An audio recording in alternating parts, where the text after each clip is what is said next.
বন্ধুগণ নমস্কার, welcome to Sitanshu global politics. আমি শীতাংশু বলছি। পাকিস্তানে এখন একটা বড় খবর এবং একটা রাজনৈতিক ভয়ানক চাঞ্চল্য চলছে। সেই চাঞ্চল্যের কারণটা হচ্ছে যে পাকিস্তানে প্রাক্তন প্রধানমন্ত্রী ইমরান খান তিনি বেঁচে আছেন না নেই, এই নিয়ে কদিন যাবৎ একটা ভয়ানক বিতর্ক দেখা দিয়েছে। পাকিস্তানে একজন সাংবাদিক হচ্ছে ওয়াজাহাত শহীদ খান, এই ওয়াজাহাত শহীদ খান দুটো একটা ক্লিপ জারি করেছিলেন। সেই ক্লিপতে তিনি বলেছিলেন একটাতে যে তিনি বেঁচে আছেন কি না আর তিনি থাকলে কেমন আছেন, এই বিষয়টার উপরে তিনি দুটো আপনার ক্লিপ করেছিলেন। সেই ক্লিপটা নিয়ে পাকিস্তানে ভয়ানক রকম একটা উদ্বেগ কিন্তু শুরু হয়। প্রথম তার ক্লিপটা ছিল is Khan still with us, অর্থাৎ ইমরান খান কি এখনও আমাদের মাঝে আছেন। একটা হচ্ছে হোয়াট হ্যাপেন্স আফটার খান, খান মারা গেলে তারপর কি হবে, অর্থাৎ তার যে দল তার কি হবে। এখন ইমরান খান আপনারা জানেন তিনি একজন বিখ্যাত সরি তিনি একজন বিখ্যাত ক্রিকেটারও ছিলেন এবং ক্রিকেটে তিনি বিশাল নামও করেছিলেন। তো ফলে তারপরে তিনি ক্রিকেট ছেড়ে দেওয়ার পর তিনি রাজনীতি শুরু করেন। রাজনীতিক দল তৈরি করেন পিটিআই, পাকিস্তান তেহরিক ইনসাফ। তো এই পিটিআই দল করার পর তিনি কিন্তু পাকিস্তানের ক্ষমতাতেও ছিলেন। বেশ কিছুদিন ক্ষমতায় থাকার ঘটনা দেখা গেল 2022 সালের শেষ দিকে প্রায় তাকে নো কনফিডেন্স মোশন পার্লামেন্টে নিয়ে এসে তাকে সরিয়ে দেওয়া হয়। তার কারণটা হিসাবে যেটা বলা হয়েছিল সেই সময়, সেটা হচ্ছে তিনি যে মিলিটারি জেনারেল, সে মিলিটারি জেনারেল কথা মতো কাজ করছিলেন না। মিলিটারি যে ওখানে সর্বেসর্বা থাকে তারাই মোটামুটি পাকিস্তানের যে প্রশাসন, সেই প্রশাসনটাকে তারাই ম্যানেজ করে, অর্থাৎ তাদের কথাতে যে চলবে সেই হচ্ছে যে প্রধানমন্ত্রী থাকতে হবে, যে চলবে না সে কিন্তু প্রধানমন্ত্রী থাকতে পারবে না। এটা একটা অঘোষিত পাকিস্তানের নিয়ম আছে দীর্ঘদিন যাবত, আগেও দেখা গেছে। অন্য ক্ষেত্রে দেখা গেছে মিলিটারি জেনারেলরা ক্ষমতা সরাসরি দখল করেছেন, এটাও দেখা গেছে। ফলে সেই একটা সন্দেহ দীর্ঘদিন দানা বাঁধছিল। কিন্তু মিলিটারি জেনারেল যিনি ছিলেন অসীম মুনির, তিনি সে পথে যাননি। তবে তিনি একটা ড্যামি প্রধানমন্ত্রী বসে রেখেছেন ওই ইমরান খানকে সরিয়ে দিয়ে, সেটা হচ্ছে শাহবাজ শরীফ। আর অরিজিনালি তিনি সারা দেশটা চালাচ্ছেন, খালি নামকাওস্ত একটা মন্ত্রিসভা করে গেছেন, কিন্তু সমস্ত ক্ষমতা তার হাতেই তিনি কক্ষিগত করেছেন। শুধু তাই নয়, তিনি পার্লামেন্ট থেকে বিল পাস করে এমন সব কানুন পাস করেছেন, তিনি এখন মানে যাকে বলে চিফ অফ মিলিটারি স্টাফ, এরকম একটা কি বিরাট পদ দিয়ে নিয়েছেন, যাতে তার বিরুদ্ধে কোনো রকম বিচার হবে না, তার বিরুদ্ধে কোনো রকম অ্যাকশন হবে না, তার বিরুদ্ধে কোনো রকম এফআইআর হবে না, এই জাতীয়। অর্থাৎ তিনি যাই করবেন সেটাই হচ্ছে সবাইকে মেনে চলতে হবে। এখন এই অবস্থার মধ্যে ওই যে শহীদ খান সাংবাদিক ওয়াজাহাত শহীদ খান, তিনি এই দুটো যে ক্লিপ করার পর সারা পাকিস্তানে একটা হইচই পড়ে যায় যে তাহলে কি ইমরান খান মারা গেছেন। এখন তিনি যে ক্লিপ দুটো করেছিলেন তার পিছনে তার একটা বক্তব্য ছিল যে পাকিস্তানের সেনাবাহিনীর সদর দপ্তরে যারা নাম প্রকাশ করতে চাইছে না, এরকম যে 3 জন মিলিটারি জেনারেল, তারা কিন্তু এইটা তাকে খবরটা দিয়েছে যে পাকিস্তানে এমনভাবে রাখা হয়েছে ইমরান খানকে, তার সঙ্গে কাউকে দেখা করতে যেতে হচ্ছে না।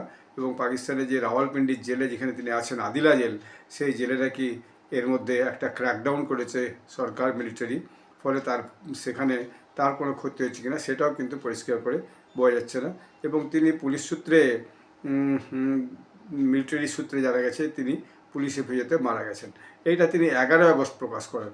এখন তিনি এইগুলো করার পর তারপর দেখা গেল স্বভাবতই পাকিস্তানে ভয়ানক প্রতিবাদ শুরু হলো এবং পাকিস্তানের পিটিআই পার্টি তারা খুব শীঘ্রই একটা যে ইসলামাবাদের দিকে একটা লং মার্চ করবে এরকম একটা ঘোষণা করেছে।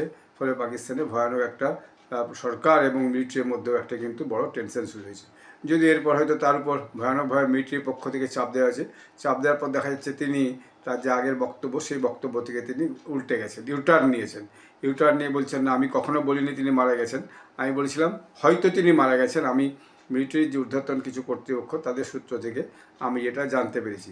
তারপরে তিনি আরও বলেছেন আসলে এইটা প্রচার হওয়ার পর দেখা গেল মিলিটারি এবং পুলিশ বাধ্য হয়েছে ইমরান খানের মানে বর্তমান হাল হকিকত কী সেইটাকে প্রচার করতে এবং প্রকাশ করতে।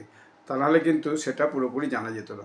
এবং তিনি বলছেন 3জন বড় অফিসার যারা ওই জিএইচকিউ হেডকোয়ার্টারে খুব বড় পদস্থ কর্মচারী, তারাই কিন্তু তাকে এইটা খবরটা দিয়েছিলেন, যেটাই কেন্দ্র করেই তিনি এটাকে প্রকাশ করেছিলেন।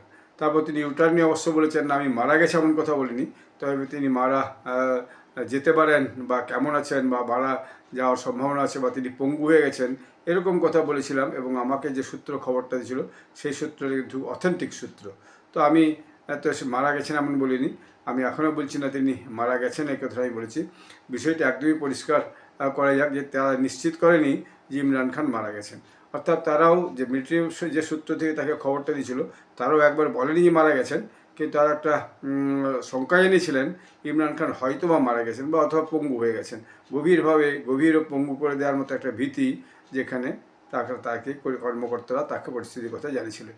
তখন ইমরান খানের যে দীর্ঘদিন 2023 সাল থেকে যে আদিলা জেলে বন্দি আছেন, তারপর থেকে দেখা গেছে যে মিলিটারি জেনারেলরা তার উপর ভীষণভাবে দমন করেছে বলে শোনা যায়। এবং তিনি প্রকাশ্যে আসতে তো তাকে দেওয়া হয়নি, এমনকি তার স্ত্রী যিনি আছেন তাকেও তার সঙ্গে দেখা করতে দেওয়া হয়নি, তার বোনকে দেখা করতে দেওয়া হয়নি। যখন তারা রাস্তায় বসে লোকজন নিয়ে অনেক প্রতিবাদ করেছে তখন কখনো সকলে একবার সামান্য সময়ের জন্য তাদেরকে কিন্তু দেখা করতে দেওয়া হয়েছে। এখন হঠাৎ এইরকম একটা প্রচার কেন হলো, এবং ওই যে ওয়াইহাদ সাইদ খান তিনি প্রচারটা করলেন এখন, এইটাই এখন আসলে প্রশ্ন।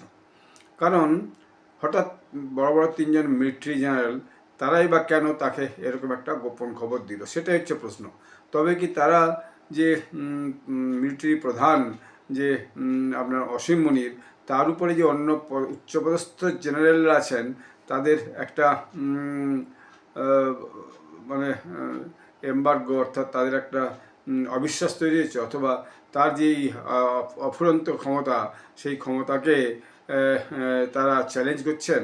কারণ দেখা গেছে কি এই মিলিটারি জেনারেলের ভয়ে কেউ কোনো কথা বলেনি, না সরকারের কোনো লোক আর না মানে অর্থাৎ মন্ত্রী নেতা মন্ত্রী অথবা যে মিলিটারির মধ্যে কেউ কিন্তু প্রকাশ্যে কোনো কথা বলেনি। কারণ তারা জানে প্রকাশ্যে তার বিরুদ্ধে কথা বলতে গেলে তার এগেনস্টে আপনার কোর্ট মার্শাল হবে, কোর্ট মার্শাল হওয়ার পরে হয়তো তাকে মৃত্যুদণ্ড দেওয়া, ফলে কেউ এটা প্রকাশ করতে চায়নি। এবং শুধু এই নয়, আরেকজন যে পাকিস্তানি আহমেদ তিনিও বলেছিলেন যে এই যে যাদের সঙ্গে মিলিটারি উচ্চপদস্থ লোকজনের সঙ্গে যাদের আসিম মনির অর্থাৎ মিলিটারি জেনারেল যিনি হেড অফ দ্য মিলিটারি, তার যে দ্বন্দ্ব আছে সেই দ্বন্দ্বটা প্রকাশ্যে এসে যাবে এবং প্রকাশ্যে এসে যাওয়ার জন্যই তাকে হেনস্থা করা হয়েছিল এবং তাকে গোয়েন্দা সংস্থা থেকে মুক্তি দেওয়া হোক এরকম একটা দাবিও তোলা হয়েছিল।